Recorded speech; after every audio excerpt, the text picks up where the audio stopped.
کہ اب شاید ہماری زندگی کا آخری وقت آ گیا ہے۔ مختار ثقفی نے ایک دن شام اپنی محفل میں اپنے ایک دوست کے سامنے کہا، اے لوگوں گواہ رہنا، اے لوگوں گواہ رہنا، کل ایسے انسان کو قتل کروں گا جس کے قتل پر عرش اعظم کے فرشتے بھی خوش ہو جائیں گے، کل ایسے کو قتل کروں گا کہ جس کے کائنات کا ہر ایمان والا مسلمان خوش ہو جائے گا۔ وہاں بیٹھنے والا ایک شخص سمجھ گیا، ہو نہ ہو یہ ابن سعد کے بارے میں ہے جو کربلا میں سپہ سالار تھا، اسی کے بارے میں یہ بات ہے۔ رات کو اپنے گھر چلا گیا، بیٹے کو بھیجا خاموشی سے رات کے اندھیرے میں، کہا جاؤ ابن سعد کو جا کے خبردار کر دو، اپنی حفاظت کا انتظام کر لے، مختار ثقفی کل تجھے قتل کرنے والا ہے۔ اس نے کہا نہیں، وہ میرے ساتھ ایسا نہیں کر سکتا، میری تو اس کی بڑی گہری دوستی ہے۔ صبح ہوئی، مختار ثقفی نے ایک شخص کو بھیجا، جاؤ بلا کے لاؤ، ظلم دیکھیے ان ظلم کرنے والوں کا انجام کیا ہوا۔ مختار ثقفی نے بھیجا ایک شخص کو، جاؤ بلا کے لاؤ عمرو ابن سعد کو، بلا کے لاؤ جو کربلا میں سپہ سالار تھا، جس نے حسین پر لشکر بھیجا تھا، بلا کے لاؤ اس کو۔ آیا نہیں، کونے میں چھپ گیا۔ اپنے بیٹے کو بھیجا، کہ جاؤ جا کے کہہ دینا میرے باپ اب گھر میں ایک کونے میں کونا نشین ہو گئے، نکلتے نہیں ہیں، اللہ والے ہو گئے، اللہ والے، وہ اللہ والے ہو گئے، عبادت میں مشغول رہتے ہیں، وہ نکلتے ہی نہیں ہیں، لوگوں سے ملتے ہی نہیں ہیں۔ بیٹا آیا، بیٹے آنے کے بعد کہا، اے مختار آپ نے میرے والد کو بلایا، مگر وہ اب کمرہ نشین ہو گئے، حجرے میں رہتے ہیں، باہر نہیں نکلتے ہیں، عبادت کرتے رہتے ہیں۔ مختار ثقفی نے کہا، ظالم آج تو گھر میں پردہ نشین ہو گیا، کاش کہ تو اس دن گھر میں جا کے پردہ نشین ہو جاتا جس دن حسین کربلا میں تھے، تو آج میرے حسین کا بیٹا علی اکبر سلامت ہوتا۔ آج تو کمرے میں جا کے پردہ نشین ہو گیا۔ کہا تو یہی رہے۔ کوتوال کو بلایا، کہ جاؤ لشکر کو لے کے جاؤ، اس کے باپ کو زندہ نہیں لانا، اس کو قتل کر کے صرف اس کا سر میرے سامنے لے کے آنا، زندہ نہیں لانا، زندہ نہیں لانا اس لیے کہ میری محبت کو یہ گوارا نہیں ہے کہ اس ظالم کو میں زندہ دیکھوں جس نے حسین کو شہید کر دیا ہے، زندہ نہیں دیکھ سکتا، ایک لمحے کے لیے زندہ نہیں لانا، اسے وہیں قتل کر کے اس کا سر میرے سامنے لانا۔ بھیجا، چلے گئے، اس کے پاس پہنچے، گھر کے اندر منع کر دیا نہیں ہے، وہ تو گھر کے اندر عبادت میں ہیں، ملتے نہیں ہیں۔ لشکر گھر کے اندر پہنچا، اس ظالم کو پکڑ لیا، اس نے اٹھا کے تھوڑا بہت مال جو کچھ تھا دے دیا، کہ خدا کے لیے مجھے معاف کر دو، مجھے معاف کر دو، میری زندگی کو بخش دو۔ لشکر نے کہا، دیکھ ظالم ہر زمانے میں بزدل ہوتا ہے، ظالم ہمیشہ بزدل ہوتا ہے، تو ہمارے سامنے، ہم 10 لوگوں کے سامنے ہاتھ اٹھا کے گریہ وزاری کر رہا ہے، دیکھ ایک حسین تھے 22,000 کے لشکر کے سامنے سر اٹھا کے جان تو دی ہے مگر زندگی کی کبھی بھیک نہیں مانگنے آئے تھے، دیکھ لے تو بزدل ہے، ہاتھ اٹھا کے گریہ وزاری کر رہا ہے، تو بزدل ہے، بزدلی کرتا رہا۔ وہیں پر اس کے گھر میں اس کو قتل کیا گیا اور اس کا سر لا کے سامنے رکھا مختار کے۔ مختار نے اس کے بیٹے سے کہا، سعد کا سر ہے یہ، معلوم ہے تجھے تیرے باپ کا سر ہے؟ دیکھا، رونے لگا، کہ میرا باپ اس دنیا میں نہیں ہے، اب تو زندگی کا کوئی مزہ ہی نہیں ہے جینے کا۔ مختار نے کہا، تجھے زندہ رہنے کون دے گا؟ زندگی کا مزہ نہیں ہے، تو زندہ رہے گا بھی نہیں۔ وہیں قتل کیا، اور قتل کرنے کے بعد مختار ثقفی نے یہ دونوں سر، باپ کا سر بیٹے کا سر رکھ کے، محمد بن حنفیہ جو حسین پاک کے تیسرے بھائی ہیں، یعنی حضرت علی کی دوسری بیوی سے ہیں، دوسری بیوی سے ہیں محمد بن حنفیہ تیسرے بھائی، دونوں سر رکھ کے وہاں بھیجے، کہا دیکھ لو، ایک سر حسین کے سر کے بدلے میں ہے اور ایک علی اکبر کے سر کے بدلے میں ہے، سر دونوں پہنچ گئے۔ محمد بن حنفیہ رضی اللہ عنہ نے دیکھ کے کہا، ٹھیک ہے تیری محبت کو سلام ہے، مگر دیکھ لے، نہ عمرو ابن سعد کا سر حسین کے مقابلے میں ہو سکتا ہے، نہ اس کے بیٹے کا سر علی کے مقابلے میں ہو سکتا ہے۔ علی اکبر کا سر سبحان اللہ، حسین کا سر سبحان اللہ، کہ جس کی قسمیں کھا کھا کے لوگ اللہ کی بارگاہ میں دعائیں کریں گے تو اللہ حسین کے سر کے صدقے میں جہنمیوں کو جنتی بنا دے گا۔ مارا گیا عمرو ابن سعد، مارا گیا اس کا بیٹا۔ اب باری آئی ہے اس خولی کی۔ یہ خولی وہی ہے جس نے امام حسین کی گردن پر تلوار چلائی تھی۔ یہ وہی ظالم ہے جس نے میرے آقا حسین کے سر مبارک پر گردن پر پیر رکھ کے تلوار چلائی تھی، وہی ظالم ہے۔ یہ تلاش کیا گیا اس کو۔ پہلے تو یہ کوفہ سے باہر بھاگ گیا تھا ڈر کی وجہ سے، تھوڑے دن کے بعد لوگوں نے کہا امان ہے، اب امان ہے تیرے لیے، اب واپس آ جا، اب حالات خراب نہیں ہیں۔ مگر مختار ثقفی نے اپنے لوگ لگائے ہوئے تھے بندے کہ جب بھی آ جائے تلاش کر کے بتانا۔ آ گیا، گھر میں آ کے چھپ گیا۔ مختار ثقفی نے لوگ بھیجے۔ اس کی بیوی تو پہلے ہی اس سے خفا تھی چونکہ اس کے دل میں اہل بیت کی محبت تھی۔ اس نے کہا بتانا نہیں کہ میں گھر میں ہوں۔ کہا ٹھیک ہے نہیں بتاؤں گی۔ جب لشکر آیا اس کو لینے کے لیے، بیوی سے کہا شوہر ہے؟ تو اس نے زبان سے کہا نہیں میرا شوہر گھر پہ نہیں ہے، لیکن اشارے سے کہا وہ دیکھو چھپا ہوا ہے۔ شوہر نے منع کیا تھا زبان سے بتانا نہیں، زبان سے بتایا نہیں میرا شوہر گھر پہ نہیں ہے، زبان کچھ اور کہہ رہی ہے، ہاتھ کا اشارہ ہے، یہ ظالم اس میں پڑا ہے، لے جا کے اس کو قتل کر دو، میں اس کا چہرہ ویسے بھی نہیں دیکھنا چاہتی ہوں چونکہ یہ حسین کا قاتل ہے، حسین کے سر کو اس ظالم نے کاٹا تھا، اسی دن سے میرے دل میں اس کے لیے نفرت ہے، لے جاؤ اس ظالم کو نکال لیا، اس ظالم کو پکڑ لیا۔ پکڑنے کے بعد چلے ہیں۔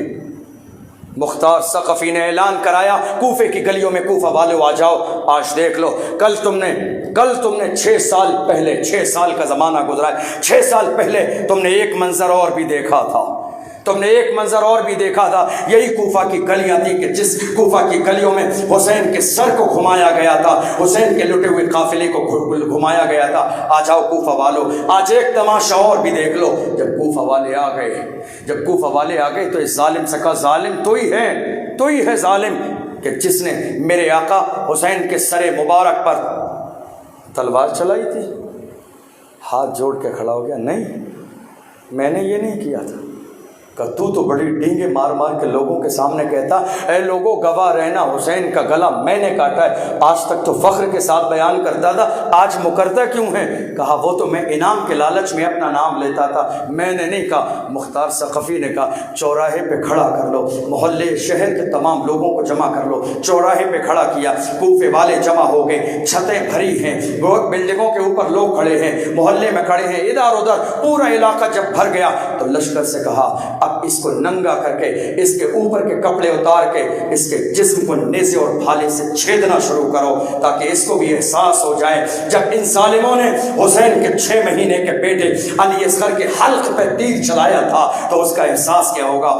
اس کو چھیدتے رہے، چیختا تھا، روتا تھا، سسکتا تھا، بلکتا تھا، اے مختار خدا کے لیے مجھ پہ رحم کر دے۔ مختار کہتا تھا ظالم رحم کی بھیک مانگ رہا ہے، کل تجھے حسین کا جنتی چہرہ دیکھ کے رحم نہیں آیا، شہر بانوں کا چہرہ دیکھ کے رحم نہیں آیا، 10 سال یا 7 سال کی سکینہ کا چہرہ دیکھ کے رحم نہیں آیا، آج رحم کی بھیک مانگتا ہے۔ لشکر سے کہا قتل کر دو، اس کے جسم کے ٹکڑے الگ کر دو، ہاتھ الگ کیا، پیر الگ کیا، سر الگ ہے، دھڑ الگ ہے، اور اس کے بعد کہا اے لوگوں گواہ رہنا اس ظالم کے ساتھ دنیا میں اللہ نے کیا انجام کیا ہے۔ اس کے جسم کے ٹکڑے کرنے کے بعد مختار نے وہیں چوراہے پر اس کے جسم میں آگ لگوائی اور مختار وہیں تلوار لے کے کھڑا رہا کہ جب تک اس کی لاش چلتے چلتے راکھ نہ بن جائے مختار کوئی دوسرا کام نہیں کرے گا، چونکہ یہ ظالم وہ ہے کہ جس نے حسین کی گردن پہ پیر رکھ کے تلوار چلائی تھی، یہ ظالم وہ ہے جس نے حسین کی گردن پہ تلوار رکھ کے چلائی تھی۔ مار دیا اس کو، راکھ کو ہوا میں اڑا دیا۔ خوف کا ماحول ہے، دہشت کا ماحول ہے۔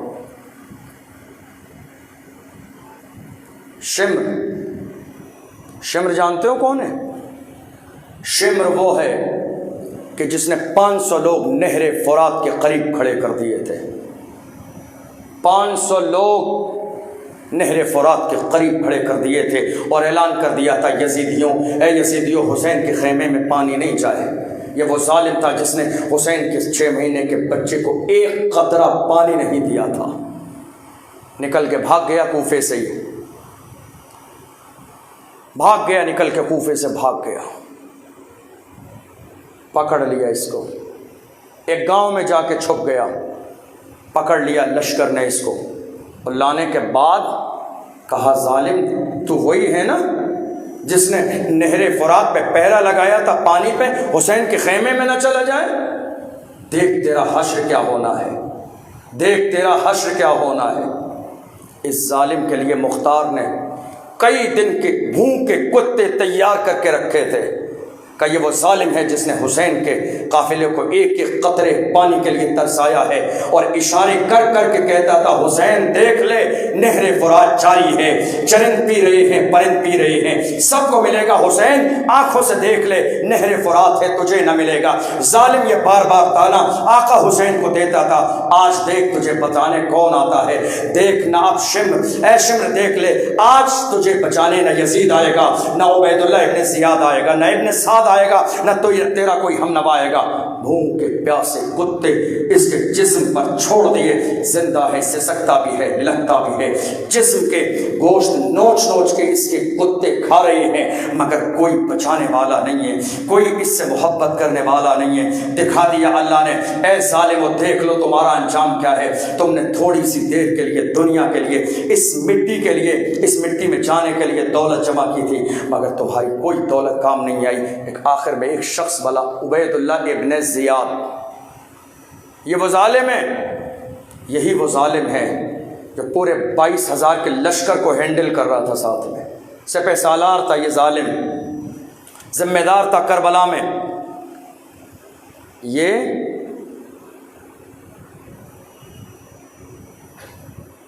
ایک ایسا ظالم ہے کہ اس نے کوفہ کی سرزمین پر بیٹھے ہوئے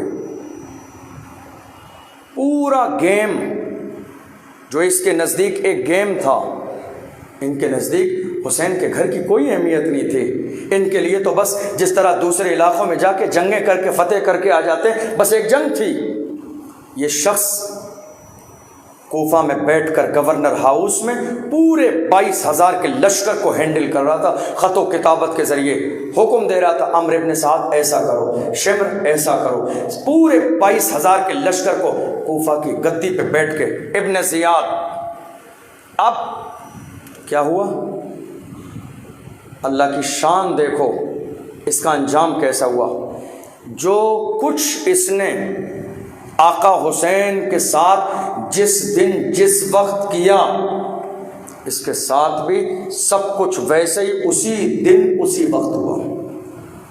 مختار ثقفی نے اس پر لشکر بھیجا 25,000 لوگوں کا، اور یہ خود ابن زیاد 30,000 کا لشکر لے کر آیا نہر فرات کے قریب. جنگ ہونے لگی، اکیلی اپنی جان بچانے کے لیے 30,000 کا لشکر لایا. مختار نے بھی 25,000 کا لشکر بھیجا. جنگ ہوتے ہوتے اللہ نے مختار کو فتح عطا فرمائی. لشکر اس کا بھاگنے لگا، بہت سارے لوگ بھاگے گئے، قتل ہو گئے. دن جمعے کا تھا، تاریخ 10 محرم کی تھی. وقت وہی تھا کہ جس وقت میں ظالم نے میرے آقا حسین کے حلقوم مبارک پر خنجر چلوایا تھا، اسی وقت میں اس کی گردن پر خنجر چلایا گیا عبید اللہ ابن زیاد.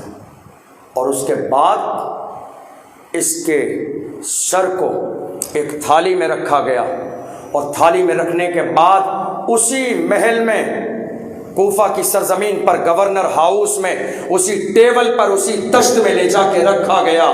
اور آج بیٹھنے والا اور اس کے حلقوم پہ، اس کے ہونٹوں پہ، چہرے پہ چھڑی مارنے والا اور ہے.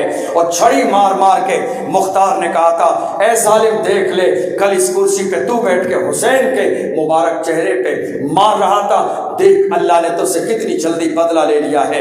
اللہ احکم الحاکمین ہے، وہ جو چاہے وہ کر سکتا ہے. آج تو ذلیل ہو گیا، رسوا ہو گیا، تیرے لیے یہاں بھی ذلت ہے، وہاں بھی ذلت ہے، مگر یاد رکھ اللہ نے حسین کو ایسی عزت دی ہے کہ حسین کل کربلا میں بھی سرخرو تھے، آج بھی سرخرو ہیں، صبح قیامت تک سرخرو رہیں گے۔ حضرت امام علی مقام رضی اللہ عنہ کا سر مبارک حضرت خاتون جنت فاطمہ الزہرا رضی اللہ عنہا کے پہلو میں دفن کیا گیا، مگر اس وقت دنیا میں دو جگہ امام حسین کا مزار مبارک ہے، ایک تو کربلا میں اور ایک مصر کی سرزمین پر، دو جگہ سرکار امام علی مقام کا مزار مبارک ہے۔ تاریخ کچھ اس طرح ہے کہ کسی دور میں یا غالباً فاطمی دور میں یا غالباً عباسی دور میں، کسی بھی دور میں حضرت امام علی مقام کے سر مبارک کو وہاں سے نکال کر برکت کے لیے مصر کی سرزمین پر لا کر دفن کیا گیا۔ حضرت امام علی مقام کا مزار مبارک مصر کی سرزمین پر، آپ سمجھ لیجئے کہ الازہر یونیورسٹی جو ہے، جسے جامعہ ازہر شریف کہا جاتا ہے، ایک طرف امام حسین کے مزار مبارک کا دروازہ ہے تو دوسری طرف الازہر یونیورسٹی کا گیٹ ہے۔ الحمدللہ جتنے بھی لوگ دنیا بھر سے مصر پڑھنے جاتے ہیں انہیں یہ اعجاز حاصل ہوتا ہے، صبح سے لے کے شام تک کبھی کبھی 5 وقت کی نمازیں بھی آپ کے مزار کے قریب مسجد میں پڑھنے کا موقع ملتا ہے۔ آپ سمجھ لیجئے، میں اپنی بات بتاؤں، ہمارے امتحان کے زمانے میں کبھی کبھی صبح سے لے کے شام تک مزار حسین کے اندر بیٹھ کر ہم اپنی کتابیں پڑھ کے تیاری کرتے تھے، پورے دن صبح سے لے کے شام تک مزار حسین کے قریب، قبر حسین کے قریب۔ عرب کی سرزمین پر قبر کا ایک مخصوص انداز ہے، ہمارے یہاں کی طرح وہاں چادریں ڈالنے کا رواج نہیں ہے، وہ اپنا ایک اوریجنل غلاف تیار کر کے قبر کو مکمل پیک کرتے ہیں اور اس کے ارد گرد اسٹیل وغیرہ کی کوئی جالی پیک کر دیتے ہیں کہ کوئی قبر کو ہاتھ نہ لگائے، بس کسی کو اگر پھول ڈالنا ہے تو لا کے دور سے پھول ڈال دے۔ الحمدللہ تقریباً مکمل 6 سال کا زمانہ، مجھے مصر میں 6 سال کا زمانہ امام حسین کے مزار میں تعلیم حاصل کرنے کا موقع ملا ہے، اور میں اسی لیے ہمیشہ یہ سمجھتا ہوں کہ میں 10 دن ہمیشہ بغیر رکے اتنی دیر تقریر کرتا ہوں، یہ صرف صدقہ حضرت امام حسین کا ہے، چونکہ میں نے ان کی بارگاہ میں رہ کے الحمدللہ تعلیم حاصل کی ہے۔ ان کی بارگاہ کا ایک آخری واقعہ بیان کر کے الحمدللہ میں اپنی بات کو مکمل کروں۔ حضرت امام حسین رضی اللہ عنہ، یہی مصر کی سرزمین ہے، ایک بہت بڑے عالم دین، اپنے زمانے کے محدث، ایک بہت بڑے مفتی، پروفیسر۔ مصر کا ماحول یہ ہے، اور ہندوستان میں الگ الگ علاقوں کا بھی یہی ماحول ہے کہ جیسے مثال کے طور پر دہلی ہے، دہلی میں کوئی یونیورسٹی ہے، جامعہ وغیرہ، اب کوئی بھیلواڑہ کا اگر کوئی بچہ وہاں پڑھنے جاتا ہے تو اگر وہاں اسے ہاسٹل میں رہنے کے لیے جگہ مل جائے تو یہ ایک بات ہوئی، اور اگر وہاں اسے ہاسٹل میں رہنے کے لیے جگہ نہ ملے تو لوگ باضابطہ باہر روم کرائے پہ لے کر، رینٹ پہ لے کے اس میں رہنا شروع کر دیتے ہیں۔ سیم یہی سچویشن تھی مصر کی سرزمین پر۔ ایک بہت بڑے عالم دین، پروفیسر، بہت بڑے محدث، جن کا نام ہے حضرت علامہ عبداللہ شرقاوی، وہ وہاں کے رہنے والے تھے، بچپن کا زمانہ ہے، بہت غریب ہے، گاؤں دیہات کے رہنے والے تھے۔ الازہر یونیورسٹی جو ہے وہ راجدھانی میں ہے، قاہرہ میں، جس کو انگلش میں کیرو لکھا جاتا ہے۔ تو وہ گاؤں دیہات سے آتے، اپنے والدین سے کچھ پیسے غریبی کے زمانے میں لے کے آتے، اور شہر میں آ کے ایک کمرہ کرائے پر لیتے، یہاں رہتے اور روزانہ پڑھنے جاتے۔ ایک زمانہ ان کی زندگی میں ایسا آیا، ماں کا انتقال ہو گیا، باپ کا انتقال ہو گیا، سر پہ کسی کا سایہ نہ رہا جو پڑھائی کی ذمہ داری قبول کر لیتا۔ پریشان ہو گئے، غم میں ہیں، کیا کروں، پڑھائی چھوڑ دوں یا کنٹینیو کروں، کیا کروں، آخر میری ذمہ داری کون قبول کرے گا؟ پریشان ہو گئے، کیا کروں، پڑھائی سے محبت ہے، چھوڑی بھی نہیں جاتی ہے، اور اگر پڑھوں تو کرایہ اور کھانے پینے کی ذمہ داریاں کون اٹھائے گا؟ پریشان ہے، دل بوجھل ہو گیا۔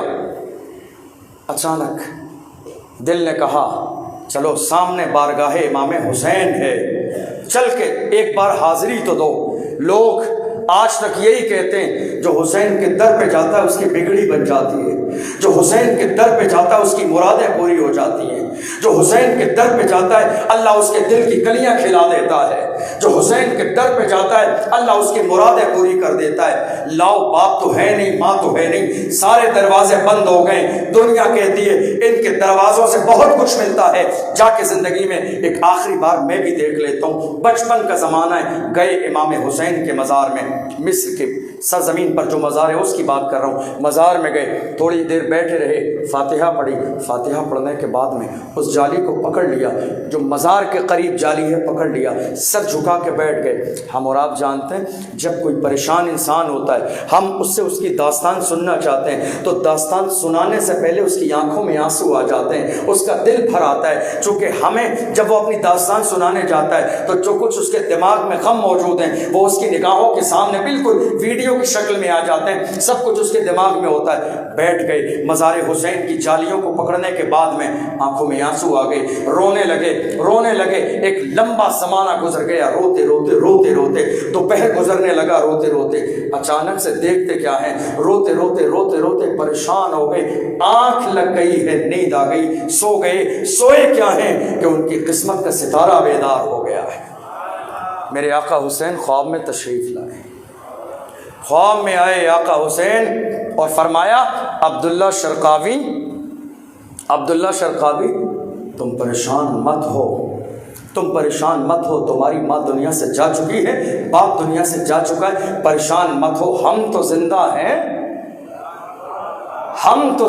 ہیں، ماں مر چکی ہے غم نہ کرو، باپ مر چکے ہیں غم نہ کرو، ہم تو زندہ ہیں، ہمارا درد تو تمہارے لیے ہے، تم آیا تو کرو، ذرا دل لگایا تو کرو، یہاں آ کے بیٹھا تو کرو، فریاد کیا تو کرو، ذرا آ کے رویا تو کرو، دل کا حال سنایا تو کرو، دل کی کیفیت بیان تو کیا کرو۔ کوئی ایسا نہیں ہے مدینے سے لے کے مصر تک، میرے نانا سے لے کے فاطمہ تک، فاطمہ کے در سے لے کے علی تک، علی سے لے کے کربلا تک، کربلا سے لے کے مصر تک، کوئی ایسا نہیں ہے جو ہمارے در پہ آیا ہو اور خالی ہاتھ چلا گیا ہو۔ میری بیٹی سکینہ کا حال تو یہ ہے، کربلا کی سرزمین پر اس نے اپنی بالیاں بھی یزید کو دی تھی، یہ بتا کر ظالم دیکھ لے ہمارے گھر کا مزاج یہ ہے، ایسے ہوتے ہیں محمد کے گھرانے والے، بھوکے رہتے ہیں غیروں کو کھلا دیتے ہیں، ایسے ہوتے ہیں محمد کے گھرانے والے۔ فرمایا عبداللہ شرقاوی رونے کی ضرورت نہیں ہے، آ کے پوچھ لو، پریشان مت ہو، آج کے بعد تمہیں رونے کی ضرورت نہیں ہے، تم نماز ہماری اس مسجد میں پڑھا کرو۔ امام حسین کا جشن مزار اور آپ کی ایک بہت عالیشان مسجد ہے، بہت بڑی مسجد، میں سمجھتا ہوں اپنے آس پاس کئی شہروں میں، کئی صوبوں میں اتنی عالیشان اور اتنی بڑی مسجد نہیں ہوگی جتنی بڑی مسجد امام حسین کے نام سے آپ کے مزار مبارک کے قریب۔ فرمایا ہمارے یہاں نماز پڑھا کرو،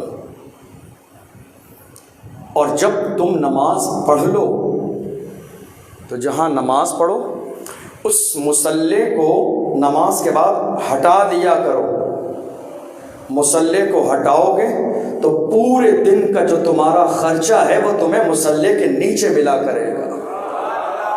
پریشان مت ہو، رو نہیں، غم نہ کرو، ہماری مسجد میں نماز پڑھنے آ جایا کرو، پورے دن کے سارے خرچے تمہیں ہمارے در سے ملیں گے، جب تک تمہاری ضرورت باقی رہے گی تمہیں ملتا رہے گا۔ گئے، دل میں خیال ہے میں نے خواب دیکھا ہے، بچپن کا دور ہے، نہ پتہ خواب کی بات پوری ہو یا نہ ہو، دل میں خیال ہے چل کے دیکھ لیتا ہوں پہلے دن کیا ہوتا ہے۔ گئے، جا کے مزار رسول کے قریب مسجد میں نماز پڑھی، نماز پڑھنے کے بعد مصلی کو ہٹایا، دیکھتے کیا ہیں جتنا دن بھر میں خرچہ ہوا تھا اتنے پیسے مصلی کے نیچے موجود ہیں۔ عبداللہ شرقاوی، پیسے ملنے لگے، پڑھائی چلنے لگی، غم دور ہو گئے، پریشانی دور ہو گئی۔ مجھے بتاؤ پیسے جتنے حلال ہوں دل میں نور اتنا ہی زیادہ آتا ہے، پیسے جتنے محنت کے ہوں اتنا ہی زیادہ علم آتا ہے، اور جس کے پاس پیسے آقا حسین کے ہو، جسے پیسے میرے آقا حسین نے دیے ہوں خرچے کے لیے، اور ان خرچے کو کرنے کے بعد میں وہ علم حاصل کرے، اس کے سینے کے علم کا عالم کیا ہوگا، اس کے نور کا عالم کیا ہوگا، اس کے کمال کا عالم کیا ہوگا، اس کے جمال کا عالم کیا ہوگا۔ اللہ اکبر، زمانہ گزر گیا، حافظ قرآن بن گئے، پیسے مل رہے ہیں، قاری قرآن بن گئے، پیسے مل رہے ہیں، عالم دین بن گئے، پیسے مل رہے ہیں، مفتی صاحب بن گئے، پیسے مل رہے ہیں، پی ایچ ڈی کر کے پروفیسر بن گئے، پی ایچ ڈی کر کے پروفیسر بن گئے، اور اللہ نے اتنا کمال عطا فرمایا کہ عالم بننے کے بعد الازہر یونیورسٹی کے پروفیسر مقرر ہو گئے، یونیورسٹی کے پروفیسر مقرر ہوئے۔ ایک زمانے میں شہرہ ہو گیا، لوگ کسی محفل میں، کسی پوسٹر میں ان کا نام ہوتا نا، علامہ عبداللہ شرقاوی پروفیسر تقریر کے لیے آ رہے ہیں، روڈ بند ہو جاتے، سڑکیں بند ہو جاتی، چھتوں پہ لوگ بھیڑ لگا لیتے کہ آج فلاں کا خطاب ہونے والا ہے۔ اللہ نے اتنا عروج عطا فرمایا عبداللہ شرقاوی کو۔ وہی مسجد حسین میں ایک دن جب بحیثیت عالم مفتی شہرہ ہوا، لوگ مسائل پوچھنے آنے لگے، فتویٰ لینے آنے لگے، مفتی کی زبان رشتوں کا لحاظ نہیں کرتی ہے، مفتی کی زبان گورے اور کالے کا لحاظ نہیں کرتی ہے، مفتی کی زبان امیر اور غریب کا لحاظ نہیں کرتی ہے۔ بحیثیت مفتی آئے تقریر کرنے کے لیے، تاریخ لی گئی، جس مسجد میں پل کے بڑے ہوئے، جہاں علم حاصل کیا، اگر وہاں بحیثیت مہمان بلایا جائے تو سب سے بڑا تو کمال یہی ہے۔ جس استاذ نے ہمیں پڑھایا، جوان کیا، کمال کو پہنچایا، بلندیوں تک پہنچایا، پھر اس کے بعد کسی جگہ پر وہ کہہ دے کہ کسی قابل انسان کو دیکھنا ہے تو میرے شاگرد کو دیکھ لو، اس سے بڑی بات کوئی نہیں ہے، جو کہ استاذ نے مان لیا ہے۔ اسی مسجد میں بلایا گیا، تقریر کی گئی، تقریر ہو گئی، ہونے کے بعد میں ایک نے سوال کیا، حضرت ایک سوال ہے، وہی عبداللہ شرقاوی سامنے کھڑے، کیا سوال ہے؟ کہ یہاں جو مزار ہے حسین کا، یہاں امام حسین موجود ہے، یہاں مزار میں کوئی رہا ہوگا؟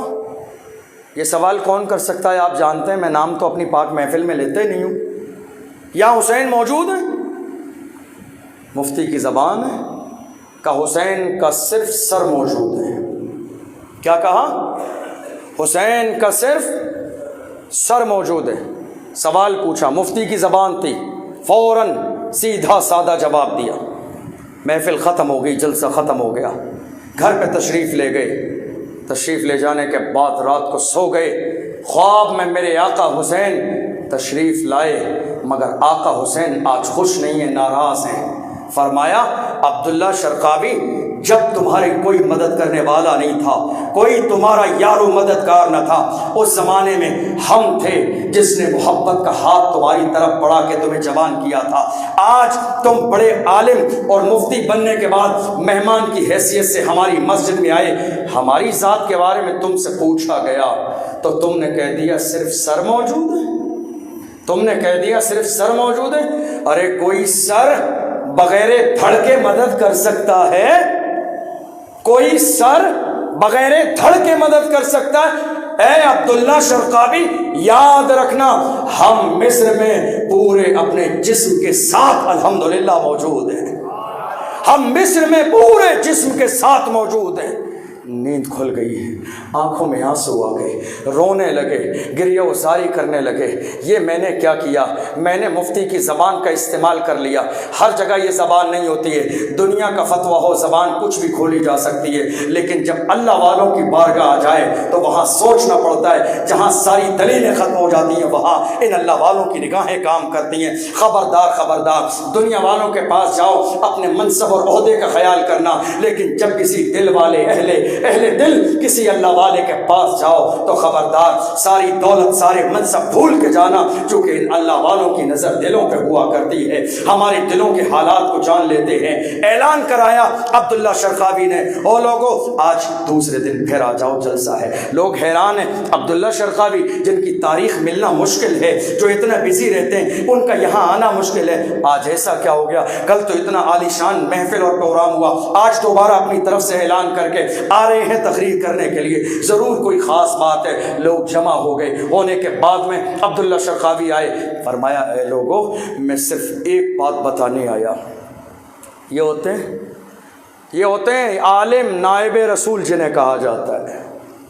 یہ عالم ہوتے ہیں، تعویذ بیچنے والے نائب رسول نہیں ہیں، دھوکہ دینے والے نائب رسول نہیں ہیں، جھوٹ بولنے والے، لوگوں کو لڑانے والے، فساد کرنے والے، اپنی ذات کے لیے تماشے کرانے والے نائب رسول نہیں ہیں۔ نائب رسول دیکھنا ہے تو مصر کی سرزمین پر عبداللہ شرقاوی کو دیکھو، ہے کوئی آج ایسا؟ لوگ تو غلطی کر کے مانتے نہیں ہیں، منوایا جاتا ہے مانتے نہیں ہیں، اڑ جاتے ہیں شیطان کی طرح، مانیں گے نہیں۔ ہم کیسے غلطی کر سکتے ہیں؟ یہ مولویوں کا حال ہے، میں سب کی بات نہیں کر رہا ہوں، جو اچھے ہیں ہم ان کی جوتیوں کو اپنے سر پہ رکھتے ہیں، سب کی بات نہیں کر رہا ہوں، مگر آج بھی ایسے لوگ ہیں غلطی کرنے کے بعد جھکنے کے لیے راضی نہیں ہیں، غلطی کرنے کے بعد اڑ جاتے ہیں، سر جھکانے کے لیے راضی نہیں ہیں، غلطی کرنے کے بعد توبہ کرنے کے لیے راضی نہیں ہیں، غلطی کرنے کے بعد رجوع کرنے کے لیے راضی نہیں ہیں۔ اللہ اکبر، سوچ ہی رہے ہیں ہم توبہ کریں گے بے عزتی ہو جائے گی، ہم کہہ دیں گے غلطی ہو گئی تو بے عزتی ہو جائے گی، ہم اپنی بات کو واپس لے لیں گے بے عزتی ہو جائے گی، مگر یاد رکھو میرے نبی نے مسجد نبوی میں کھڑے ہو کے اعلان کیا تھا، من تواضع للہ رفعہ اللہ، جو اللہ کے لیے جھک جاتا ہے اللہ اسے درجوں بلندیاں عطا فرماتا ہے۔ میرے نبی نے کہا جھکنا سیکھو اللہ بلند کر دے گا۔ عبداللہ شرقاوی آئے، اتنا بڑا عالم اپنے زمانے کا، جس کے چہرے کی جھلک کو دیکھنے کے لیے ہزاروں لوگ لائنیں لگاتے ہوں، جس کے ایک جملے کو سننے کے لیے چھتیں بھر جاتی ہوں، جس کی تقریر کو سننے کے لیے روڈ جام ہو جاتے ہوں، جس کی تقریر کو سننے کے لیے پرشاسن کو بلانا پڑتا ہو، جس کو بلانے کے لیے سال بھر پہلے سے تاریخ لینا پڑتی ہو، اس اتنے بڑے عالم کا حال یہ ہے مسجد میں کھڑے ہو کے ہزاروں لاکھوں کے مجمع میں کہتا ہے اے لوگوں، کل میں نے اپنی تقریر میں ایک جملہ غلط بول دیا تھا، معافی مانگنے آیا ہوں، تم سب گواہ رہنا، مجھ سے کسی نے پوچھا تھا کہ یہاں کون موجود ہے، سر ہے یا تھڑ ہے؟ میں نے غلطی سے کہا تھا حسین کا صرف سر موجود ہے۔ اے لوگوں، میں تم سب کو گواہ بنا کے یہ بات سے توبہ کرتا ہوں، رجوع کرتا ہوں اور گواہی دیتا ہوں، میرے آقا اپنے سر اور دھڑ کے ساتھ مصر کی سرزمین پر موجود ہے۔ اللہ اکبر، لوگوں نے ہاتھ چوم لیے، لوگ قدموں میں گر گئے، لوگوں نے قدموں میں بوسے دیے۔ اتنا بڑا عالم غلطی ہو جانے کے بعد میں پورے مجمع کو جمع کر کے اللہ اکبر توبہ کر رہا ہے۔ اس کے دل کا عالم دیکھو، اس کی محبت کا عالم دیکھو، اس کی روحانیت کا عالم دیکھو۔ ایسے ہی تو لوگ ہیں، ایسے ہی تو لوگ ہیں اللہ والے، جن کے بارے میں میرے نبی نے فرمایا ایسے لوگ کسی معاملے میں اللہ سے جھگڑا کر لیتے ہیں تو اللہ ان کی بات کو رد نہیں فرماتا ہے، اللہ ان کی بات کو پورا فرما دیتا ہے۔ امام عالی مقام کا مزار الحمدللہ 2 جگہ ہے، کربلا میں بھی ہے، مصر میں بھی ہے۔ اللہ نے جنہیں توفیق دی ہے وہ وہاں جاتے ہیں، دیدار کرتے ہیں، مگر آج بھی مزار حسین سے حق اور صداقت کی بو آتی ہے، آج بھی مزار حسین سے شہادت کی بو آتی ہے، آج بھی مزار حسین سے جانے والا جب جا کے وہاں جالیوں کو پکڑ کے بیٹھتا ہے آنکھوں کو بند کر کے تو دل کو ٹھنڈک ملتی ہے، اور ایک یہی مزاج مزار حسین سے ملتا ہے۔ اے لوگوں، کبھی 22,000 کا لشکر اور تنہا دیکھ کے فیصلہ نہیں کرنا، فیصلہ یہ دیکھ کے کرنا کہ اللہ کی حمایت کس کے ساتھ ہے، اللہ کا کرم کس کے ساتھ ہے۔ کم اور زیادہ مت دیکھنا، ہر زمانے میں نبی کا دور رہا، ابو بکر کا، فاروق اعظم کا، عثمان غنی کا، مولا علی کا، ہر زمانے میں جو حق پر تھے وہ کم تھے، جو باطل تھے وہ زیادہ تھے، مگر ہر زمانے میں اللہ نے جیت کمزوروں کو عطا فرمائی ہے۔ ہر زمانے میں جو کم تھے وہ جیت گئے۔ پوری دنیا تو چیخ چیخ کے کہلا سکتی ہے 22,000 کا لشکر جیت گیا، مگر بتاؤ کہاں ہیں یزید کا جلسہ کرنے والے،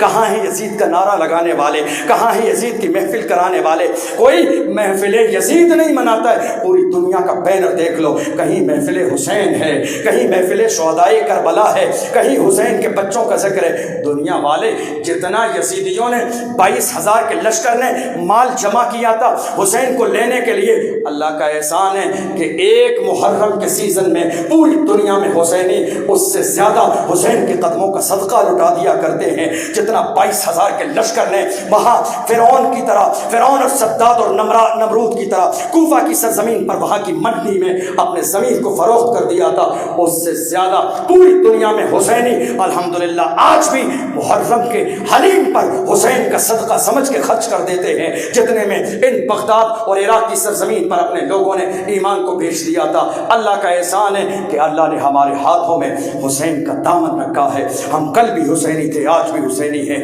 ہم انشاءاللہ جب تک زندہ ہیں حسینی رہیں گے، اور دعا کر کے چاہتے ہیں مولا ہماری آنے والی نسلیں بھی حسین کا نعرے لگاتی رہیں۔ حسین تم کو زمانہ سلام کہتا ہے، علی کے لال کو کعبہ سلام کہتا ہے، مینار و گنبدے خضرا سلام کہتے ہیں، تمہیں قرآن کے پارے سلام کہتے ہیں، تمہیں حرم کے مینارے سلام کہتے ہیں۔ سب مر گئے یزیدی، نشان ان کا مٹ گیا، زندہ ہے مگر اب بھی تیری شان یا حسین، تم پر میں لاکھ جان سے قربان یا حسین، مرتا ہے آپ پر یہ مسلمان یا حسین یا حسین یا حسین یا حسین یا حسین یا حسین۔ صلاۃ و سلام پڑھ لیجیے۔